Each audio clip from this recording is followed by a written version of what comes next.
Buenas tardes para todos. Nuevamente agradecer la oportunidad por permitirme compartir eh, algunas reflexiones sobre esos decretos pues, que se habían dado con ocasión del estado de excepción. Y digo que se habían dado porque, pues, como sabemos, hasta el 17 estaba el estado de excepción, y si bien hoy continuamos en emergencia sanitaria, ya el gobierno nacional no cuenta con las facultades extraordinarias para estar emitiendo decretos con fuerza de ley. Para los que no me conocen, mi nombre es Juan Camilo Franco, soy abogado magíster en Derecho Comercial y soy el encargado de coordinar el área jurídica de RCM Medellín. El día de hoy, entonces, vamos a hablar sobre el decreto 560 de 2020, que adoptó unas medidas transitorias especiales para el régimen de insolvencia. Recordemos que el régimen de insolvencia en Colombia se rige por la ley 1116 del 2006. Y antes de hablar sobre cuáles fueron las medidas que se adoptaron, me gustaría primero entonces indicar sobre cuáles fueron los pilares que se conformó o se expidió mejor este decreto. Y el primero fue la creación de herramientas extrajudiciales de negociación expeditas. Y, y aquí es importante porque cuando uno ve las consideraciones o la parte emotiva del decreto, allí se indica por parte del gobierno que con ocasión de la emergencia sanitaria que se está viviendo, se espera, según unos estudios de la superintendencia en lo que respecta a la delegatura de insolvencia, que vayan a ser más las compañías que desean adoptar, acogerse al régimen de insolvencia. Entonces, que eso es uno de los motivos por los cuales se adopta este decreto, porque se requiere pues como tener unas medidas eficaces y más eficientes. Porque la ley 1116 no había sido expedida para esos casos de emergencia. Y uno en esos casos no se pregunta, entonces, ¿para qué fue expedida la ley 1116 si realmente la ley 1116 fue expedida para unos casos de emergencia, pero de las empresas, cuando tuvieran, por ejemplo, cesación de pagos, o mejor, que tuvieran que acudir a una herramienta para recuperarse, porque al final de cuentas es una de las finalidades de la ley, la recuperación y mantenimiento de la empresa como unidad económica? Entonces, frente a eso, seguramente habrán muchas críticas porque hoy la ley 1116 no opera de la manera eficiente como se espera, y eso hace que muchas de las compañías que acudan a ella no puedan recuperarse, sino que por el contrario terminan liquidándose. Otro de los pilares entonces es la creación de mecanismos extraordinarios de salvamento para proteger la empresa, el empleo y el crédito.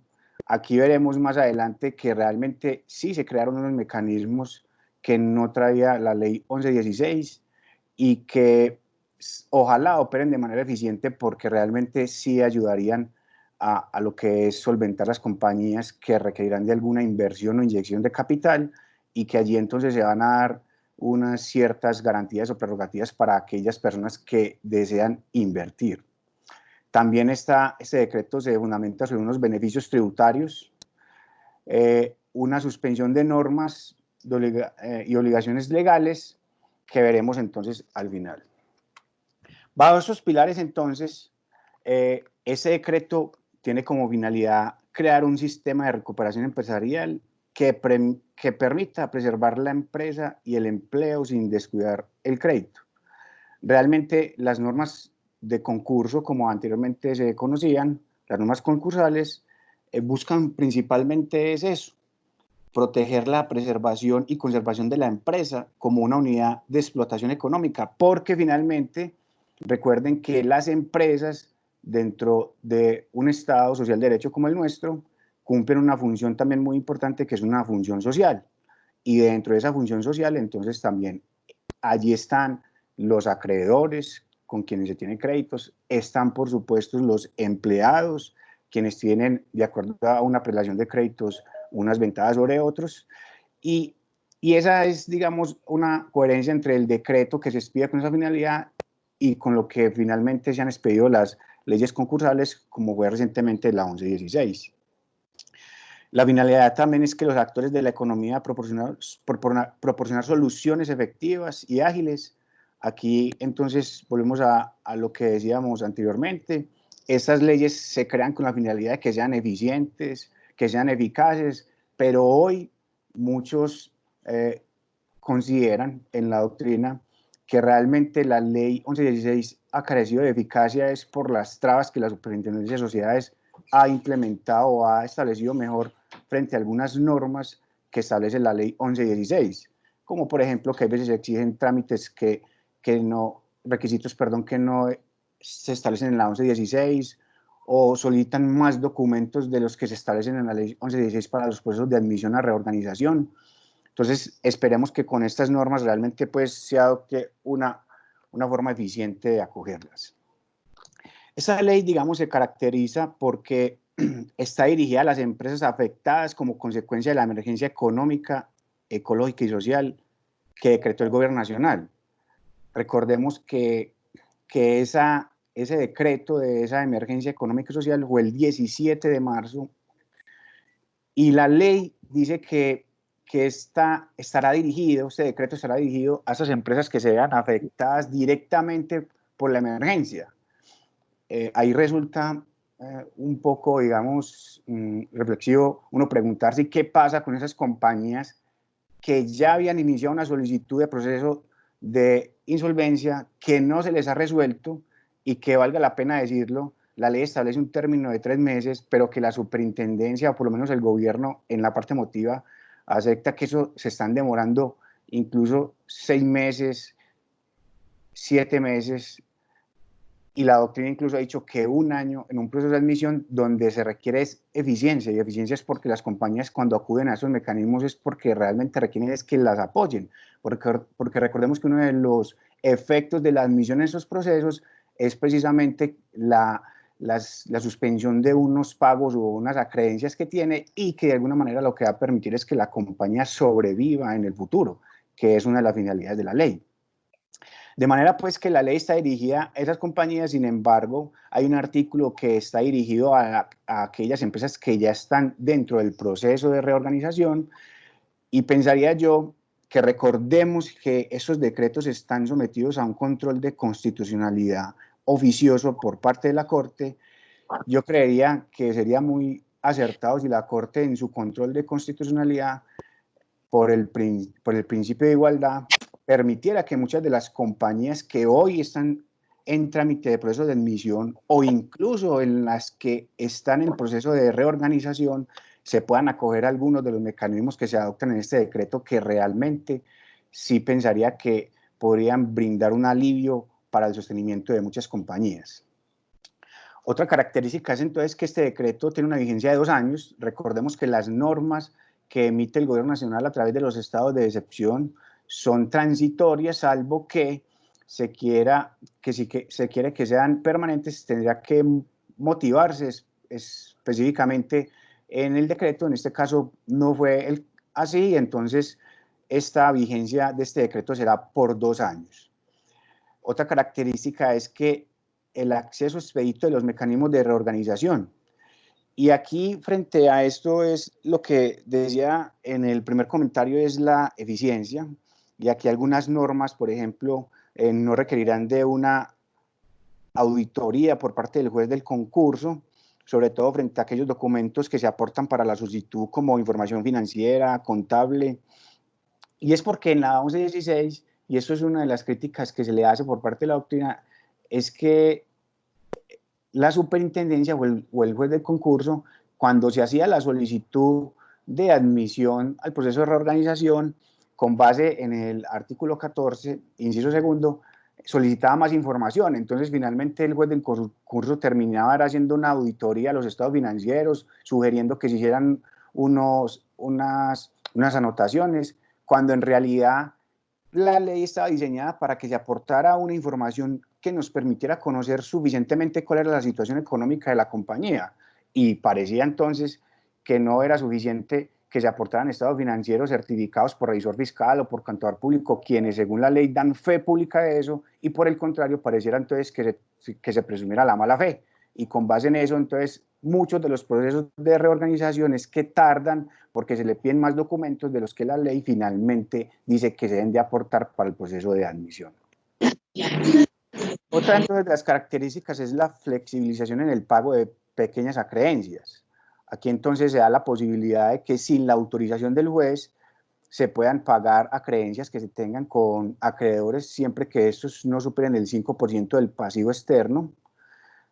Sin embargo, una vez se haga esto, se deberá pues informar al juez dentro de los 5 días siguientes al pago que se haya realizado. Digamos que esta norma, este decreto 560, realmente lo que crean son dos herramientas de reorganización empresarial de carácter extrajudicial. Cuando se habla de extrajudicial, hacemos referencias a algunos procesos que se adoptan antes del proceso judicial, por eso se dice extrajudicial. Entonces, digamos que se crean fundamentalmente dos mecanismos de creación de herramientas extrajudiciales de negociación y creación de mecanismos extraordinarios de salvamento para proteger la empresa, el empleo y el crédito. Frente a la creación de herramientas extrajudiciales de negociación, entonces, se adopta la negociación de emergencia de acuerdos de reorganización. Y aquí se dice entonces que mediante el uso de esta herramienta los deudores tendrán la posibilidad de negociar directamente con sus acreedores por un término de 3 meses. ¿Qué es esto? Esto le da la posibilidad de que aquellas compañías que quieran adoptar o acogerse al régimen de insolvencia presenten la solicitud, pero al mismo tiempo tienen 3 meses para hacer negociaciones directas con sus acreedores. Y eso realmente lo que busca es descongestionar un poco la superintendencia frente al conocimiento de esos procesos, porque como lo decía ahora, hoy muchos de los procesos de inadmisión están retrasados en meses y en años. Entonces, esto es lo que se dice, vea, usted hace la solicitud de admisión y tiene 3 meses para que negocie directamente con sus acreedores. Eso entonces va a permitir realmente que muchas de las compañías puedan con sus acreedores procurar negociaciones directas para después someterlas a la validación del juez. Seguramente pues allí también el juez irá a hacer un control de legalidad. Esperemos que ese control de legalidad no vaya a desbordar tampoco la facultad que tiene la superintendencia para finalmente entorpecer el proceso, y lo que se busca es definitivamente que los acreedores y los deudores, en este caso las compañías, puedan llegar a acuerdos flexibles y razonables de tal manera que no se pierda el horizonte o la finalidad de la norma, que es la preservación de la compañía. Otro de los mecanismos extrajudiciales de negociación expedita es los procedimientos de recuperación empresarial de las cámaras de comercio. Y aquí las cámaras de comercio van a cumplir un papel muy importante porque ellas directamente o a través de los centros de conciliación podrán adoptar mecanismos de mediación. Entonces, aquí un mediador irá a hacer las veces del juez de concurso, examinará la información contable y financiera, hará la clasificación de las acreencias y procurará a través de el medio de negociación de la mediación llegar a acuerdos para el acuerdo de reorganización, valga la redundancia. Y finalmente entonces también se pondrá a consideración del juez del concurso para que sea validado. Aquí las cámaras de comercio, pienso yo, irán a jugar un papel muy importante con los mediadores también, muchas veces porque muchos de los acuerdos no requieren de abogados. Hay veces que los abogados nos ponemos más problemáticos que incluso el mismo afectado. Entonces, de pronto aquí, con la mediación como un mecanismo alternativo de solución de conflictos, puede ser que se avance mucho más en las negociaciones, de tal manera que se le pueda brindar garantías a todos acreedores, tanto de garantías reales como a aquellos quirografarios. Entonces, se espera por parte de las cámaras de comercio una participación muy activa en esos procesos. Y aquí también importante indicar que se dice que aquellas diferencias que se presenten frente a esos acuerdos sean sometidos a las reglas de arbitramiento de la Cámara. De pronto allí se necesita que el gobierno reglamente muy estrictamente esto, porque si se establecen tarifas muy altas para la resolución de esos conflictos, de pronto va a ser un poco muy muy despreciado este mecanismo. Para la creación de mecanismos extraordinarios de salvamento para proteger la empresa, entonces también se adoptaron otros medios. Entonces terminamos de hablar de unos mecanismos extrajudiciales y entonces decíamos que estos eran antes del inicio del proceso. Ahora son mecanismos extrajudiciales de salvamento para proteger la empresa, y entonces esto ya es cuando ya ha iniciado, digamos, el proceso de reorganización. Entonces aquí se presenta una reducción de los requisitos formales para el proceso de admisión.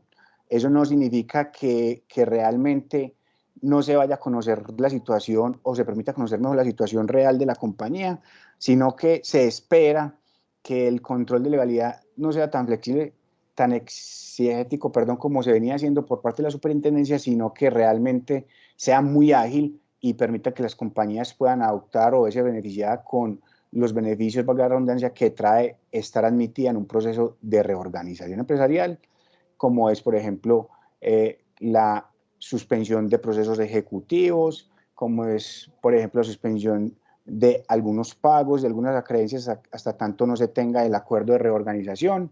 Y eso entonces es lo que realmente se espera en esta reducción de requisitos formales. Se elimina la autorización del juez del concurso para que el deudor pueda continuar ejerciendo adecuadamente su objeto social durante la negociación del acuerdo de reorganización y permite entonces los pagos de pequeñas acreencias del 5% que no supere el pasivo, como le decía, así como la venta de bienes que no afecten la operación.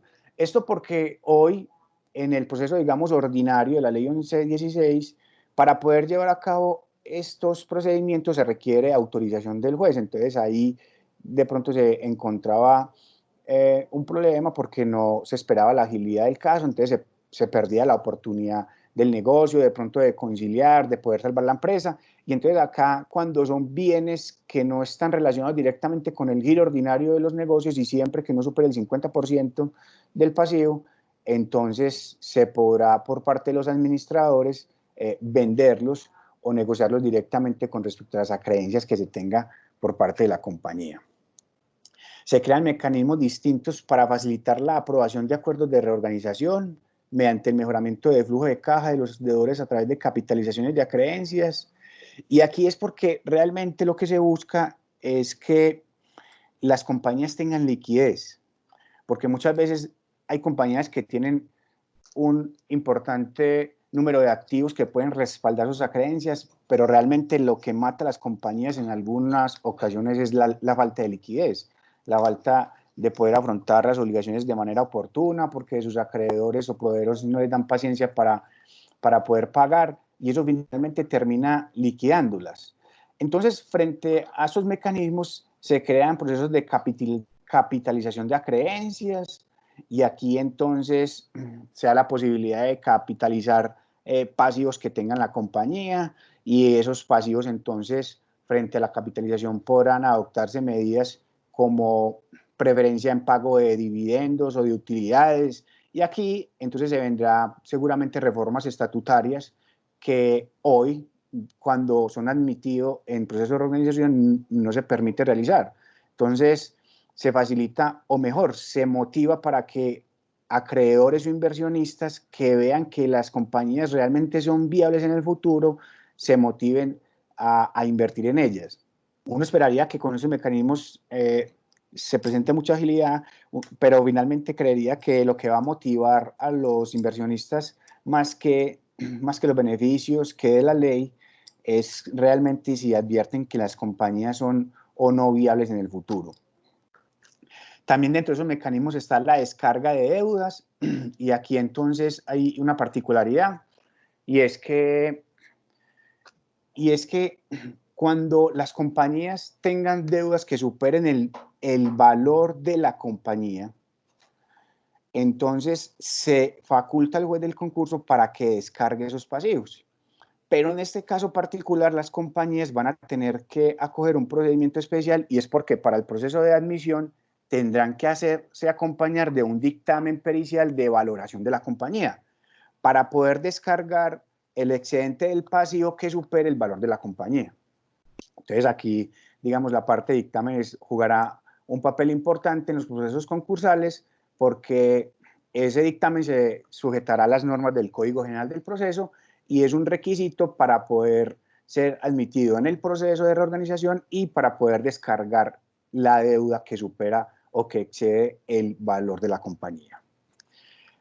También se hacen pactos de deuda sostenibles y aquí lo que se invita es que a las compañías financieras no se condonen créditos ni nada, sino que lo que se hagan son reestructuración de créditos. Y en esa reestructuración de créditos seguramente entonces las compañías financieras pasarán a variar lo que es la prelación de los créditos. Y siempre que las compañías en insolvencia sobrevivan a esos acuerdos, entonces se mantendrá esa prelación que podría llegar a variar con esos pactos de deuda sostenible, pero si la compañía no se sostiene en el tiempo, entonces esos pactos que variaron la prelación de los créditos se preservará de acuerdo a como lo establece la ley. Entonces, generan incentivos a través de prelación de garantías para acreedores que otorguen nuevos créditos a empresas. Aquí no solamente las entidades financieras, sino cuando se creen las compañías y se piensa que pueden tener un futuro y se le piensan otorgar créditos, entonces aquí se va a dar algunas prebendas o privilegios frente a la prelación de los créditos. La creación de un mecanismo de salvamento para los acreedores puede evitar la liquidación de la empresa a través de la compra de empresa en marcha. Y aquí es cuando la compañía ha terminado el acuerdo de reorganización o mejor no lo puede llegar a celebrar. Recordemos que cuando una compañía entra en un proceso de insolvencia y no puede llegar a celebrar el acuerdo de reorganización, puede llegar a incurrir en la causal de liquidación de la compañía. Entonces, para evitar eso, se crea el mecanismo de la compra en marcha y aquí entonces se permite que inversionistas puedan comprar la compañía antes de que inicie el proceso de liquidación. Y eso lo pueden hacer cuando, agotado el acuerdo de reorganización, se advierte que realmente la compañía entrará en proceso de liquidación. Aquí entonces se tendrá que preservar unos derechos y para comprar la compañía en marcha, entonces el inversionista tendrá que presentar una oferta y en esa oferta tendrá que aportar o pagar mejor mínimo lo que corresponda al pasivo de pasivos pensionales, a creencias laborales y mínimo con eso, digamos, se estudiará por parte del juez de concursos si realmente aprueba la compra en marcha de la compañía. Como advertimos, aquí en estos últimos mecanismos lo que se busca realmente es como adoptar medidas de liquidez, porque como lo decía ahora, muchas veces los procesos de liquidez lo que hace es que las compañías se liquiden. O sea, la falta de liquidez, perdón, hace que las compañías se liquiden porque si bien pueden tener activos importantes, el no tener liquidez para afrontar las obligaciones hace que realmente las compañías se vayan al traste y termine con una compañía que posiblemente puede haber tenido un buen futuro. La suspensión de obligaciones establecidas en los acuerdos de reorganización durante los meses de abril, mayo y junio.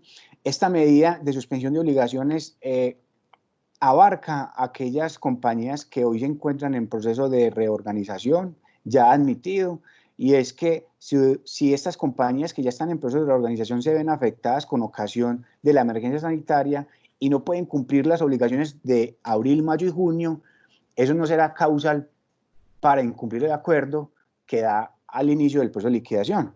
Entonces, digamos que aquí se envía como un salvavidas para esas compañías.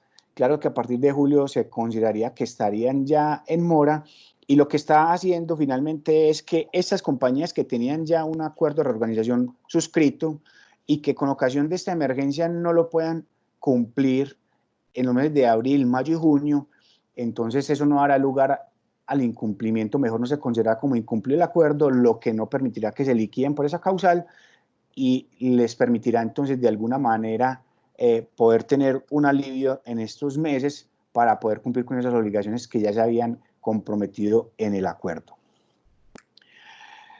Los beneficios tributarios. Entonces, aquí la norma permite pues o busca adoptar unas medidas tributarias y esas medidas tributarias cuando se analizan tratan es como de aliviar la caja o buscar como liquidez frente a la situación que tienen las compañías como deudores en el proceso de reorganización.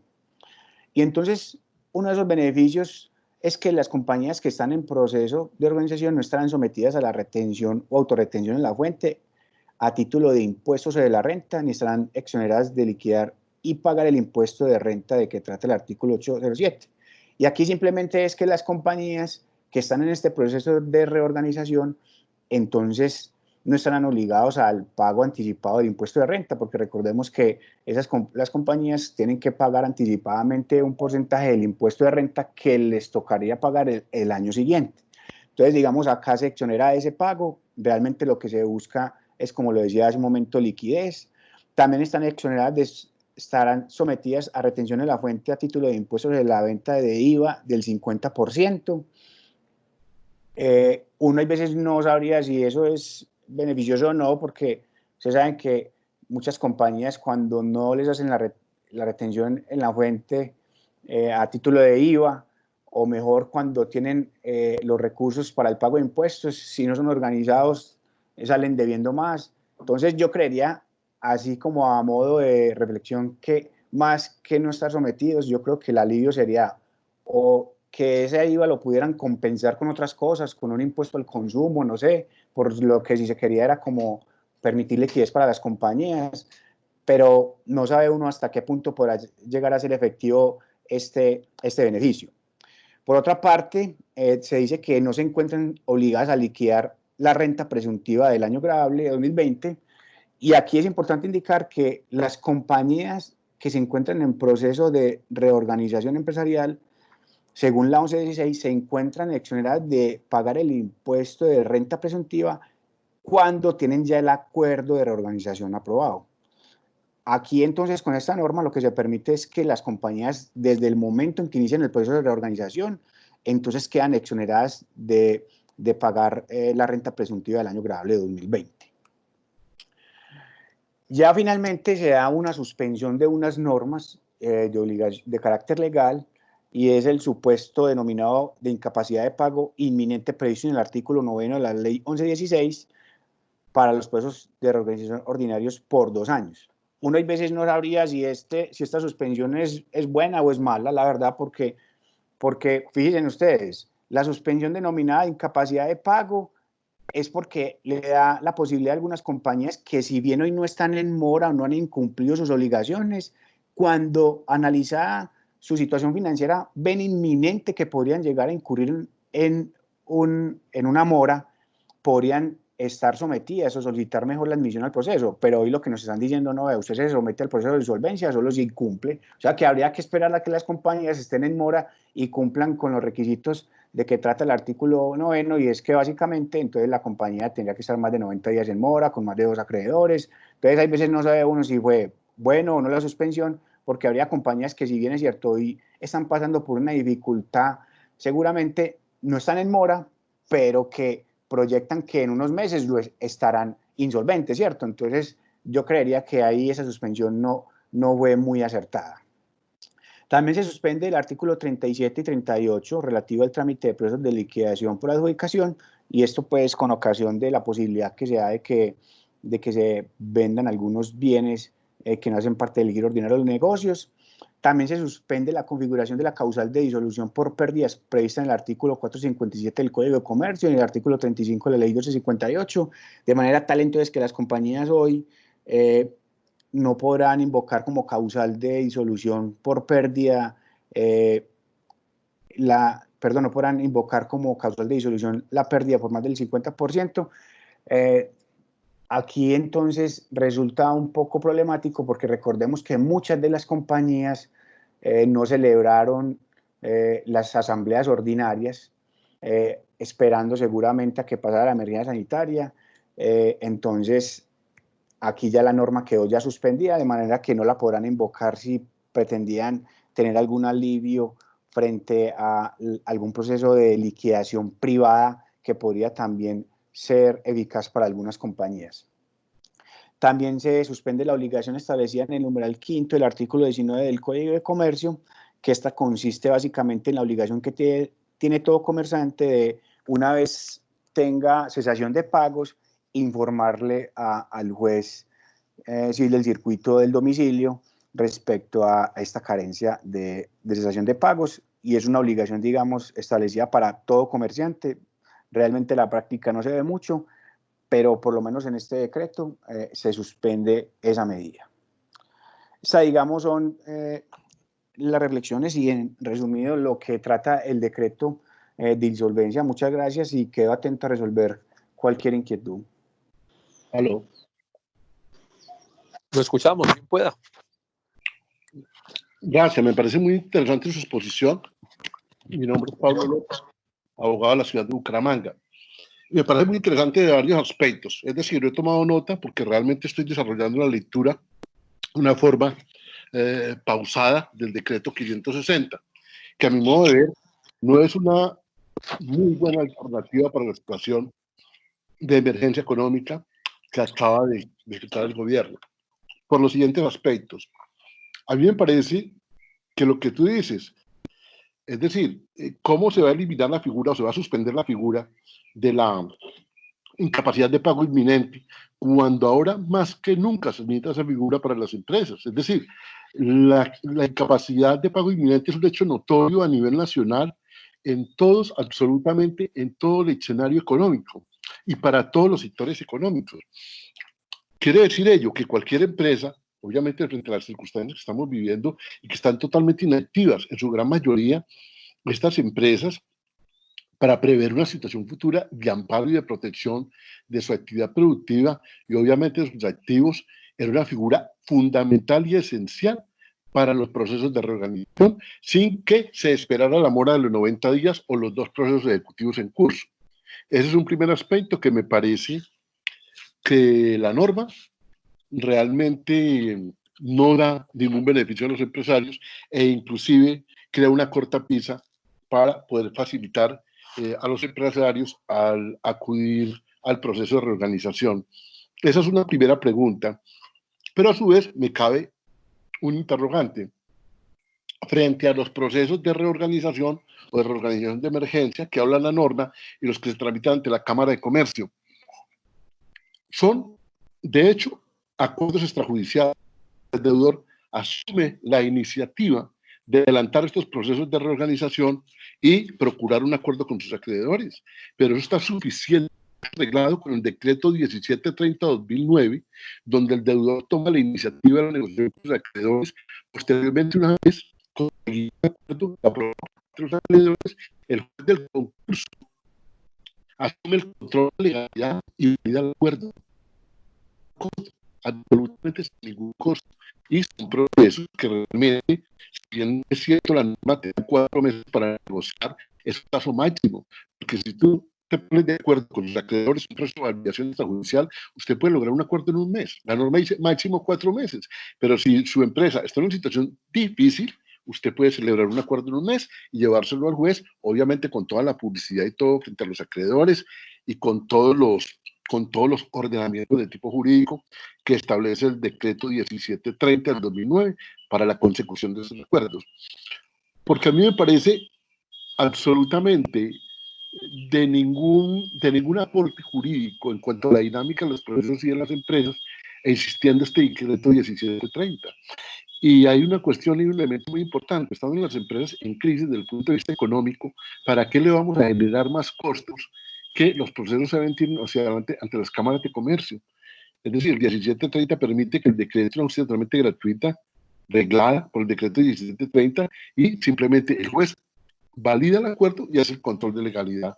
Entonces me parecen innecesarios estas dos normas de los acuerdos extrajudiciales en los procesos de reorganización. Bueno, serían esos dos aspectos. Si me puede ir aclarando o estos interrogantes que tengo frente a la norma. Gracias.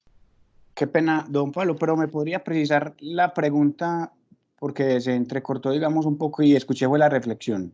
Me disculpa. Sí, la pregunta es la siguiente.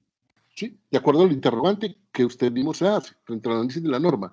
A mí me parece que no se debió haber suspendido la incapacidad de pago inminente para que las empresas puedan acudir a los procesos de reorganización. Es decir, eso crea una barrera, ¿cierto? Para facilitar a las empresas el acudir al proceso de reorganización, porque la incapacidad de pago inminente va a existir prácticamente en toda nuestra economía. Es un hecho notorio. es un hecho notorio que las empresas van a entrar en una cesación de pagos por las circunstancias económicas que estamos viviendo actualmente. Ese es un primer punto, ¿sí? El segundo punto es que no entiendo por qué acá se reglamentan en este decreto procesos extrajudiciales de validación, inclusive en uno generando un costo porque se va a ventilar ante las cámaras de comercio cuando tenemos, doctor, el decreto 1730-2009 que regula los acuerdos extrajudiciales. Esas serían mis dos interrogantes.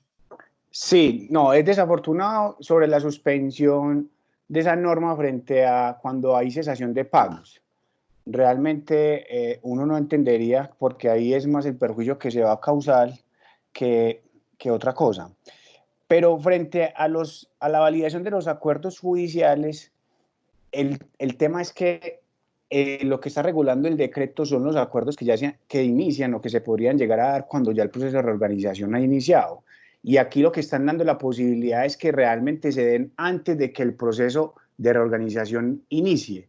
Y eso lo que finalmente, por eso lo decía al inicio, lo que está buscando es de alguna manera descongestionar lo que es la jurisdicción concursal ante la Superintendencia de Sociedades, que valga decirlo, no ha tenido la respuesta que muchos han esperado, porque en esos procesos, como se requiere medidas inmediatas, eficaces para salvar las empresas, muchos de esos procesos tardan mucho en ser admitidos o muchos de los recursos que se presentan al interior para la resolución de los mismos se demoran. Y aquí es cierto, se ha generado o se va a generar mejor un costo adicional para eso, pero lo que se está procurando es mejor que se solucionen antes de llegar al proceso de reorganización. Eso pienso yo que es la filosofía que está buscando el decreto y es la diferencia con este decreto 1739. Discúlpame, pero es que en el 1730 usted hace el acuerdo extrajudicial, ¿sí? El deudor junto con sus acreedores, y obviamente usted mismo elabora su calificación, gradación de créditos, derechos de voto, elabora el acuerdo. Simplemente lo lleva al juez del concurso para que lo valide. Y en este caso, tanto en cámaras de comercio como los de emergencia extrajudicial, el juez concursal tiene que validar estos procesos. Entonces, realmente yo no veo como efectos prácticos en el decreto frente al decreto 1730 del año 2009. Sí, es que, pero le digo, lo que pasa es que este es para que sea antes, no cuando ya está al interior del proceso. Perfecto. Doctor Camilo, tenemos aquí otra inquietud de la doctora María. ¿Cuáles serían los artículos que le aplican a las empresas que ya se encuentran en proceso de reorganización? También se aplica entonces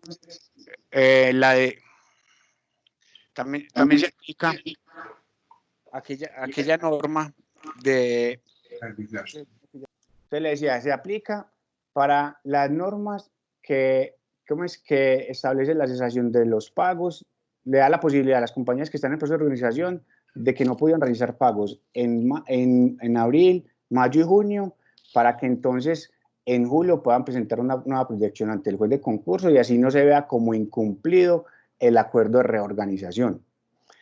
Entonces, esa es la norma que específicamente dice que se aplica a las compañías que están hoy ya en proceso concursal.